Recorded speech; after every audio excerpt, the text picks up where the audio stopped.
સૃષ્ટિના સર્જનમાં સૌથી મોટો જો કોઈનો ફાળો હોય તો છે સ્ત્રીનો છે. પૃથ્વીના દુઃખો કેવી રીતે સહન કરશે? ત્યારે ભગવાને કીધું કે મેં એનામાં એવી સહન શક્તિ મૂકી છે કે તે ગમે તેવી પરિસ્થિતિમાં એ પોતાની જીત મેળવશે.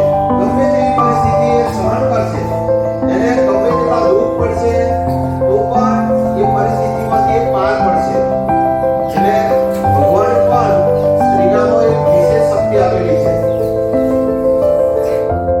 સમાજના ઘડતરમાં તો એ યોગદાન આપે જ છે, પણ દેશના વિકાસની અંદર પણ સ્ત્રીઓનો ફાળો વિશેષ છે. એટલા માટે આપણે દર વર્ષે મહિલા દિવસ ઉજવવાનું નક્કી કર્યું છે. આજે આપણે આપણી શાળાની અંદર પણ જો જોઈએ તો પુરુષો કરતા સ્ત્રીઓની સંખ્યા વધારે છે. સ્ત્રીઓને પણ એટલું માન સન્માન આપીએ કે તેઓ આ દેશના વિકાસમાં ભાગીદાર બને અને ખરેખર બનેલી જ છે. મહિલા દિવસને આભારી. ભૂતકાળમાં સ્ત્રીઓની સ્થિતિ કેવી હતી કે આપણે ભણવામાં આવ્યા છીએ કે મહિલાઓને જનીતી કરવાનો રિવાજ હતો. તમે વિચાર કરો કે જે સમાજના લોકોએ એ રિવાજ હશે ત્યારે મહિલાની પરિસ્થિતિ કેવી હશે? મેં એવું શાસ્ત્રોમાં લખ્યું છે કે નારી તું નારાયણી. આજે હજારો વર્ષો પહેલા શાસ્ત્રીય લોકોએ જે અનુમાન કર્યું છે કે સ્ત્રીમાં કેટલી શક્તિ રહેલી છે, એક જ શબ્દ ઉપરથી આપણને ખબર પડી જાય કે નારી તું નારાયણી એટલે નારી એટલે એક માતાનું સ્વરૂપ છે.